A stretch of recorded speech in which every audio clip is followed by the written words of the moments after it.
Hello everybody, I would like to welcome you all to a new series of videos where we are documenting the lives of some rare breeds, special people with character, what I like to call them, final bosses. In the last episode, we've been to Eastern Europe when we saw our Romanian godfather cut a policeman with a sword and how he gained the respect of many mobsters from Romania. Today we are going into the West to see how the twin brothers, Ronald and Reggie Kray, dominated London's underworld, leading their gang known as the Firm, and how they became celebrities.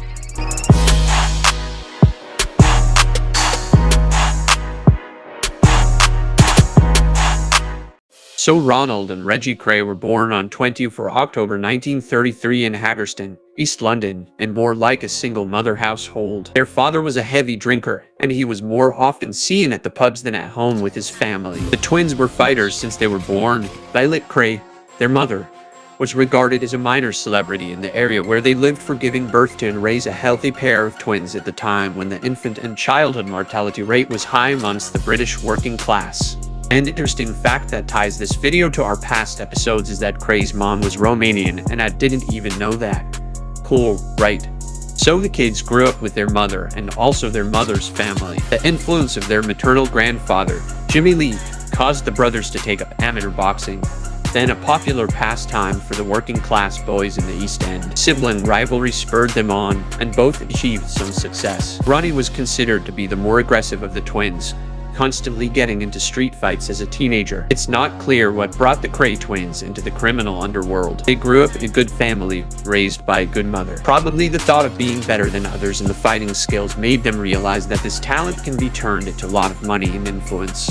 Plus, Ronnie was influenced by this lifestyle from the books that he read about the notorious Chicago mobster, Al Capone. But before becoming known as businessmen, Kray twins joined the military and had some problems with the law. So the Krays joined the military around 1950s. This led up to a couple of violent events regards to their violent attitude. The Krays were called up to do national service in the British Army in March 1952. Elder the pair reported to the depot of the Royal Fusiliers at the Tower of London.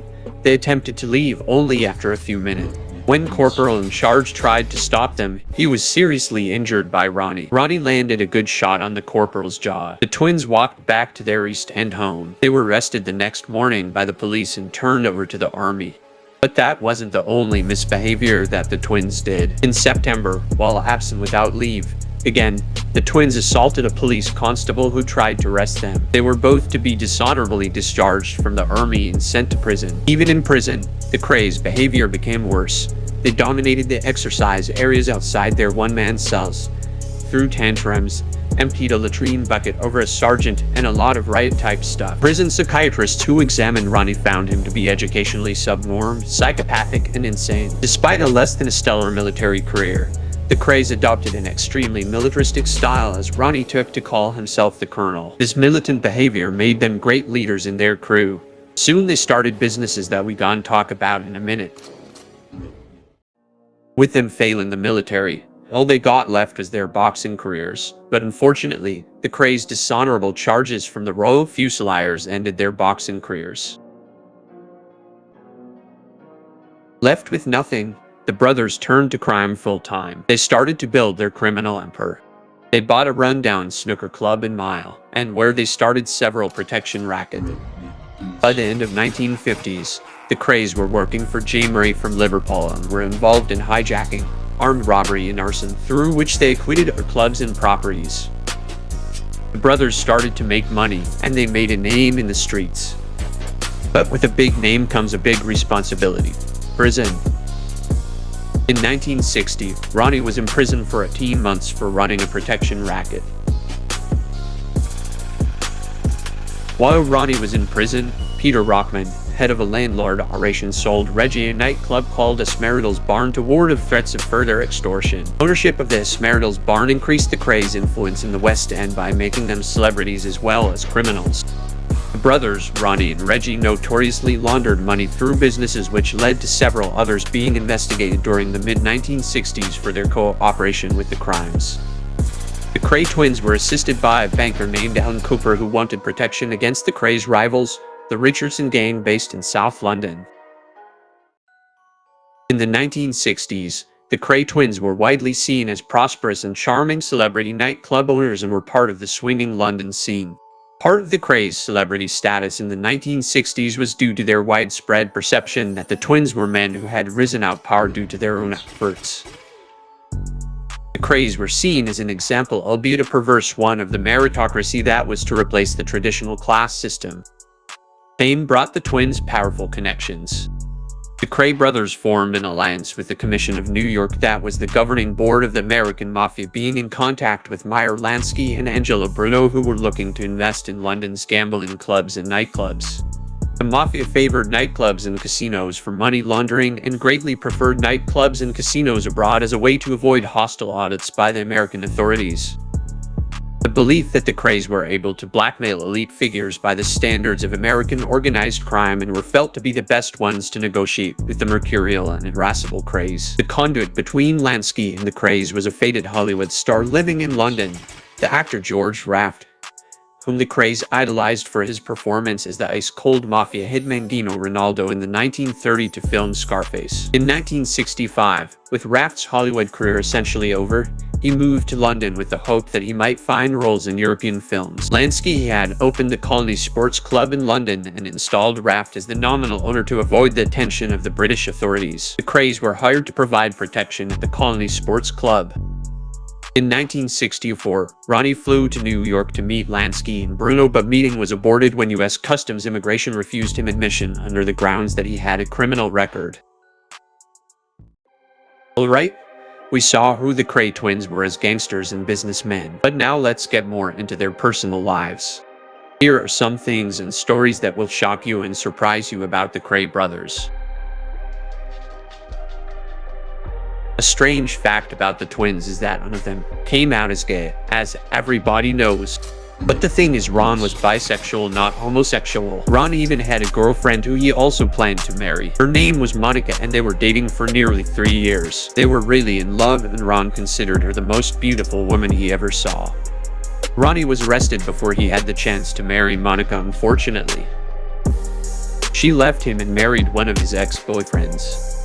Ronnie subsequently married twice, marrying Elaine Mildenner in 1985, following which he married Kate Howard, whom he divorced in 1994. Another shocking fact is that Reggie was also gay. He and Ronnie discovered they were both gay in their adolescence and would often have sex together, an activity which continued into their life. But Reggie had a wife too, Frances Shay. Frances Shay met Reggie through her brother, who worked as a driver for the Krays. She was 16 when they met. However, they became close in the 1960s, when they started a relationship at the start of the decade. Sadly, at the age of 23, Frances took her own life. It is believed that Frances' death led Reggie to excessive drinking and his downfall, before him murdering Jack McVitie for months later. The murder of Jack McVitie and the downfall of Kray twins. In October 1964, for months after the suicide of his wife Frances, Reggie was allegedly encouraged by his brother to kill Jack McVitie, a minor member of the Kray gang who failed to fulfill a £1,000 contract, £500 of which had been paid to him in advance, to kill their former financial advisor, Leslie Payne. McVitie was lured to a basement flat in Evering Road, Stoke Newington, on the pretense of a party. Upon entering the premises, he saw Ronnie seated in the front room. Ronnie approached, letting loose of a barrage of verbal abuse and cutting McVitie below his eye with a piece of broken glass.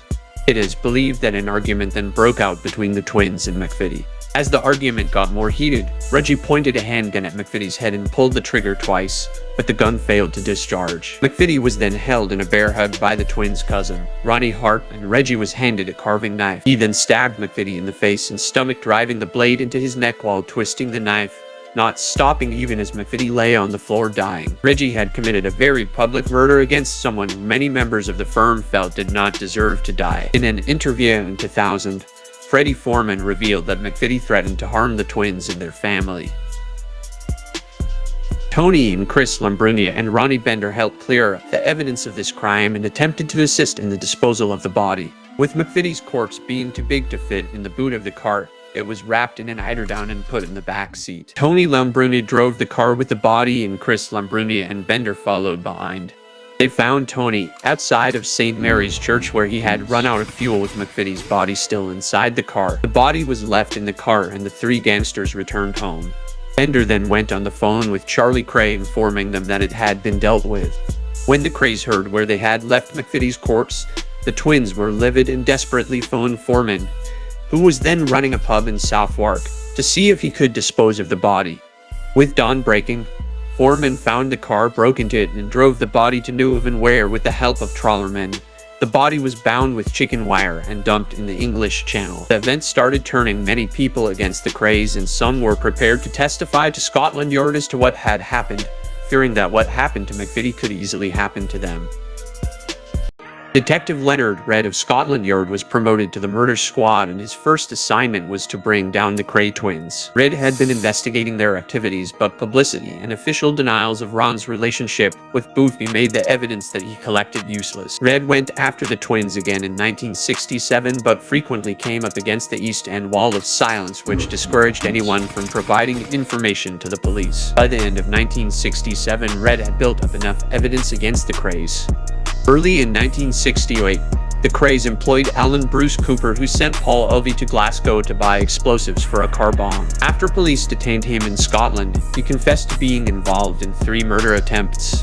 The evidence was weakened by Cooper, who claimed that he was an agent for the U.S. Treasury Department investigating links between the American Mafia and the Kray gang.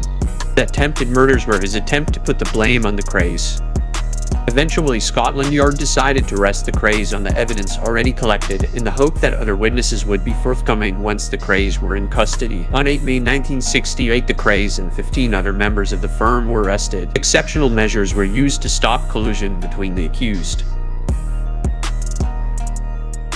Nipper Red then secretly interviewed each of the arrested and offered each member of the firm a deal if they testified against the others. Donahue told the twins directly that he was not prepared to be cajoled into pleading guilty, to the anger of the twins. He then informed Red by his mother that he was ready to cooperate. Ronnie Hart had initially not been arrested, and was not a name initially sought after by the police. With Donahue's testimony, Hart was arrested, offered the same terms as the others. Hart then told Red everything that had happened during McVitie's murder, although he did not know anything about what happened to the body. Although Red knew for certain that Ronnie Kray had murdered George Cornell in the Blind Beggar pub, no one had been prepared to testify against the twins out of fear. Upon finding out the twins intended to cajole him, a Scotch jacket Dixon also turned in everything he knew about Cornell's murder. Although not a witness to the murder, he was an accessory, having driven Ronnie Kray and Ian Barry to the pub. The police still needed a witness to the murder.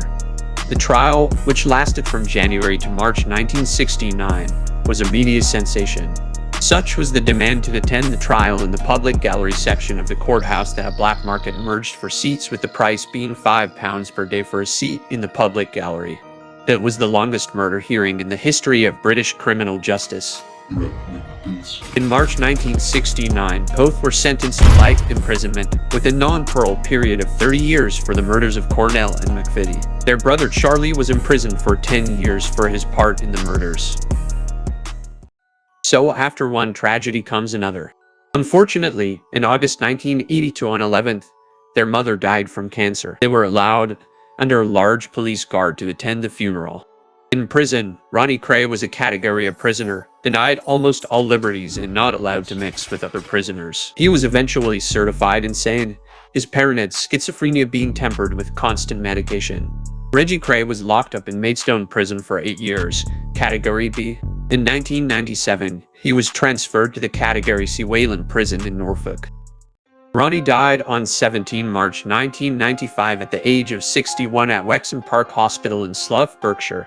He had suffered a heart attack at Broadmoor Hospital 2 days earlier. Reggie was allowed out of prison in handcuffs to attend the funeral. Reggie died from terminal cancer after being released from prison on compassionate grounds, aged 66, on 1st of October 2000. During his incarceration, Reggie Kray became a born-again Christian. He was freed from Wayland on 26 August 2000 on compassionate grounds, on the direction of Home Secretary Jack Straw. He had been diagnosed with bladder cancer earlier that year, and the illness had been declared as terminal. The final weeks of his life were spent with his wife of 3 years, Roberta, in a suite at the Townhouse Hotel in Norwich, after he left the Norfolk and Norwich Hospital on 20 September 2000. 10 days after his death, he was buried beside his brother Ronnie in Chingford Mount Cemetery. During the funeral, crowds of thousands lined up to applaud.